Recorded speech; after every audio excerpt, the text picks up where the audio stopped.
Bismillahirrahmanirrahim. Dear students, welcome to Shah Group Educational Channel. This is your biology class and I am your teacher Saruman.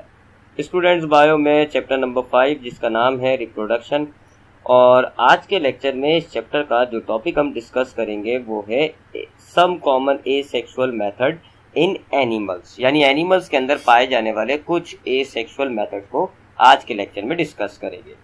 सो पहला जो asexual method है animals के अंदर उसे fission कहा जाता है। फिशन के जो मायने होते हैं, इसका मतलब होता है तोड़ना, किसी भी चीज को तोड़ना फिशन कहलाता है। अब बच्चों, फिशन क्या होता है जी? फिशन इस तरह का एसेक्सुअल रिप्रोडक्शन होता है जो बैक्टीरिया और कुछ यूनिसेलुलर प्रोटोजोआ होते हैं, जैसे कि एमीबा हो गया, पैरामीशियम हो गया, इनमें ये पाया जाता है बैक्टीरिया में, और unicellular protozoans for example amoeba, paramecium, इनमें आपको फिशन मिलता है। फिशन के अंदर ये ऑर्गेनिज्म क्या करते हैं, अपने एक सेल को तोड़ देते हैं, अपने एक सेल को तोड़ते हैं और जो सेल्स बनते हैं वो फिर नए ऑर्गेनिजम्स या डॉटर ऑर्गेनिजम्स कहलाते हैं। काफी फास्टेस्ट मेथड होता है ये एसेक्सुअल रिप्रोडक्शन का, और सबसे सिंपलेस्ट मेथड होता है। It is the fastest and simplest mole of asexual reproduction, जिसके अंदर पेरेंट्स अपने सेल को डिवाइड करके डॉटर ऑर्गेनिज्म बनाता है। अब बच्चों, फिशन जो होता है वो दो किस्म का होता है। टाइप्स ऑफ फिशन की अगर हम बात करें तो फिशन दो किस्म का होता है। एक कहलाता है बाइनरी फिशन। बाइनरी फिशन के अंदर जो पेरेंट सेल होता है वो अपने आप को दो सेल्स में या दो डॉटर ऑर्गेनिजम्स में ब्रेक करता है। मिसाल के तौर पे एमीबा की बात करें तो एमीबा सबसे पहले अपने एक न्यूक्लियस को ब्रेक करके दो न्यूक्लियस बनाता है, फिर अपने साइटोप्लाज्म को ब्रेक करके दो साइटोप्लाज्म हो जाते हैं, और यूं एक एमीबा डिवाइड होकर तोड़कर अपने आप को दो डॉटर एमीबा में कन्वर्ट हो गया। तो इस तरह का फिशन जिसके अंदर एक पेरेंट सेल अपने आप को डिवाइड करके दो डॉटर ऑर्गेनिज्म बनाता है, उसको बाइनरी फिशन कहा जाता है। इसी तरह अगर हम इसको बैक्टीरिया में ऑब्जर्व करें तो बैक्टीरिया के पास न्यूक्लियस नहीं होता, बैक्टीरिया के पास जेनेटिक मटेरियल होते हैं। तो बैक्टीरिया अपने जेनेटिक मटेरियल को पहले रेप्लिकेट करके दो जेनेटिक मटेरियल्स बना देता है, फिर उसके बाद इस बैक्टीरिया ने अपने साइटोप्लाज्म को डिवाइड करना है, और दो बैक्टीरिया जो है वो अब आपके पास आ जाते हैं। तो ये भी बाइनरी फिशन हो गया। बाइनरी फिशन जो है, ये जो यूनिसेलुलर ऑर्गेनिजम्स हैं जैसे कि बैक्टीरिया, एमीबा, ये फेवरेबल कंडीशंस, यानी जब कंडीशंस बहुत अच्छी होती हैं तो बाइनरी फिशंस जो हैं वो ये ऑर्गेनिजम्स बाइनरी फिशन के जरिए एसेक्सुअल रिप्रोडक्शन करते हैं। और अगर अनफेवरेबल कंडीशंस होती हैं तो फिर फिशन की दूसरी टाइप यानी मल्टीपल फिशन होती है। मल्टीपल फिशन में जो पेरेंट सेल है वो अपने न्यूक्लियस को बहुत सारे छोटे छोटे न्यूक्लियस में डिवाइड कर देता है। हर न्यूक्लियस के साथ थोड़ा थोड़ा सा साइटोप्लाज्म लग जाता है और ये बन जाते हैं एंडोस्पोर्स। फिर जो सेल मेम्ब्रेन होती है पेरेंट सेल की वो थोड़ी सख्त हो जाती है और सिस्ट कहलाती है। तो अब एक सिस्ट तैयार हो जाती है जिसके अंदर बहुत सारे छोटे छोटे से एंडोस्पोर्स मौजूद होते हैं।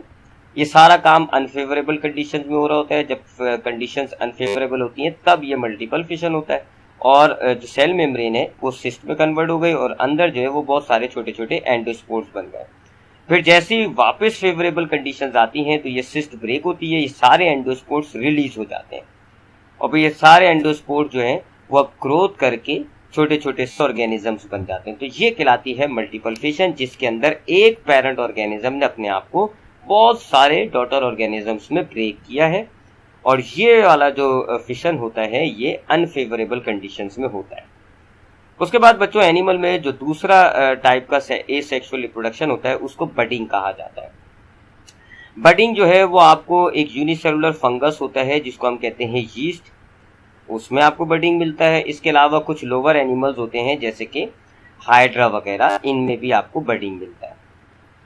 तो बडिंग अगर हम जैसे यीस्ट पर बात करें तो बडिंग में क्या होता है, यीस्ट जो कि एक सेल का ऑर्गेनिज्म है, इसके सेल से एक छोटी सी आउटग्रोथ बनती है और उस आउटग्रोथ को हम बड कहते हैं। फिर जैसी बड बनती है तो यीस्ट अपने न्यूक्लियस को डिवाइड करके दो न्यूक्लियस बना देता है। एक न्यूक्लियस अपने पास रखता है और एक न्यूक्लियस बड में डाल देता है। बड को जैसी ही न्यूक्लियस मिलती है बड एक्टिव हो जाती है, ग्रो करने लग जाती है, इसका साइज बढ़ता जाता है और एक टाइम आता है कि बड का साइज काफी ज्यादा ग्रो हो जाता है और फिर ये अपने पेरेंट सेल से अलहदा हो जाती है और अब ये बड एक नया ऑर्गेनिज्म हो जाता है। ये है बडिंग इन यीस्ट। इसी तरह अगर हम लोअर एनिमल यानी हाइड्रा में देखें तो हाइड्रा जो है ये अपनी बॉडी के ऊपर एक छोटी सी आउटग्रोथ डेवलप करता है जिसको हम बड कहते हैं। फिर ये आउटग्रोथ जो है आहिस्ता आहिस्ता डेवलप करती रहती है और एक छोटा सा हाइड्रा बन जाता है। जैसे ये फुली ग्रोन हो जाएगी, ये बर्ड एक कंप्लीटली हाइड्रा में कन्वर्ट हो जाएगी, तो अब ये जो हाइड्रा है, ये डॉटर हाइड्रा, ये पेरेंट बॉडी से अलहदा हो जाता है और अब ये एक नया हाइड्रा हो जाता है। तो ये बर्डिंग हो गया हाइड्रा के अंदर।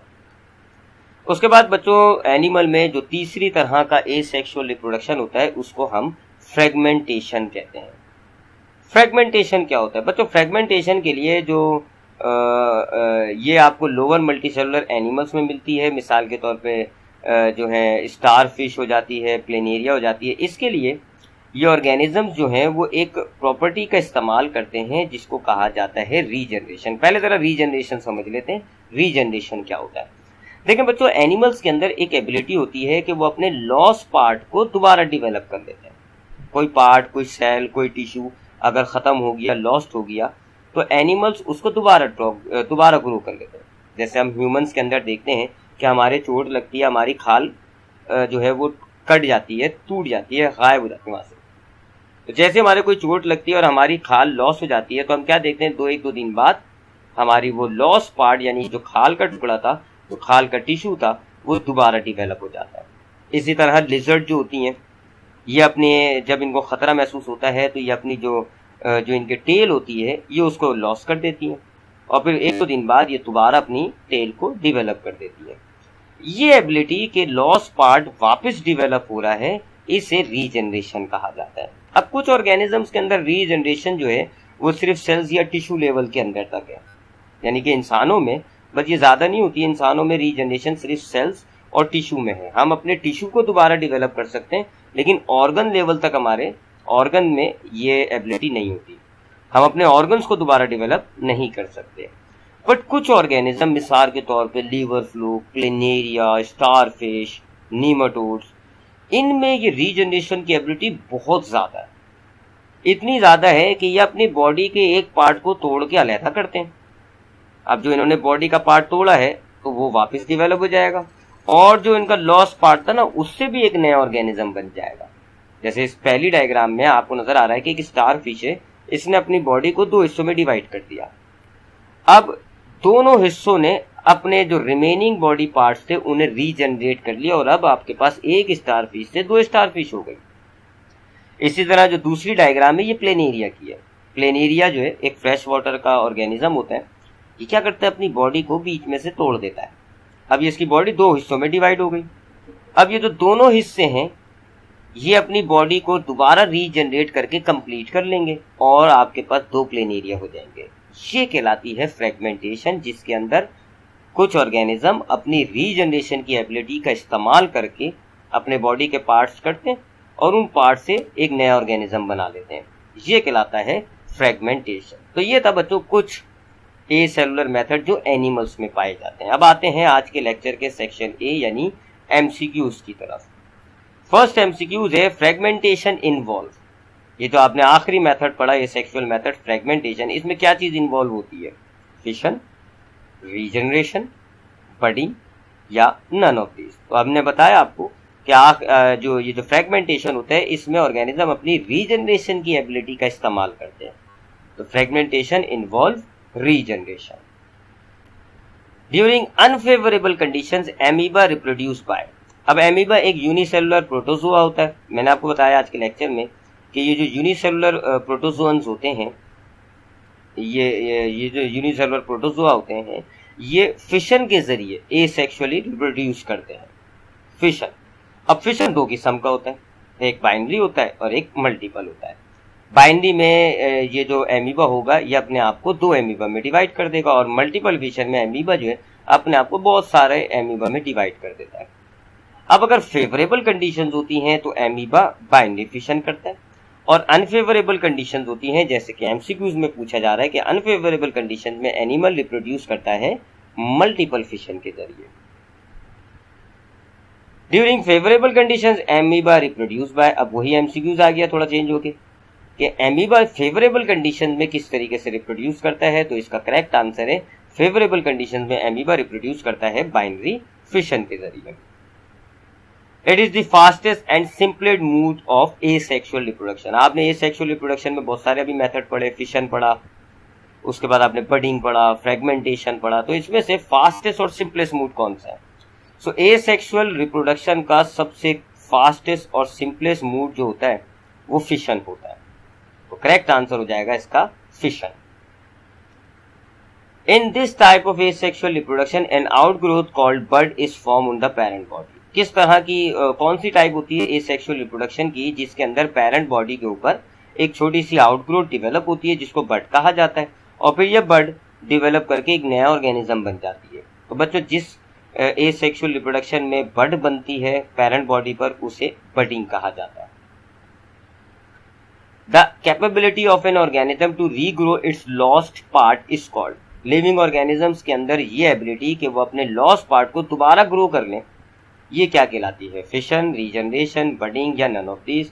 तो बच्चों लिविंग ऑर्गेनिज्म की ये एबिलिटी कि वो अपने लॉस्ट पार्ट को दोबारा ग्रो कर लें, ये रीजनरेशन कहलाती है।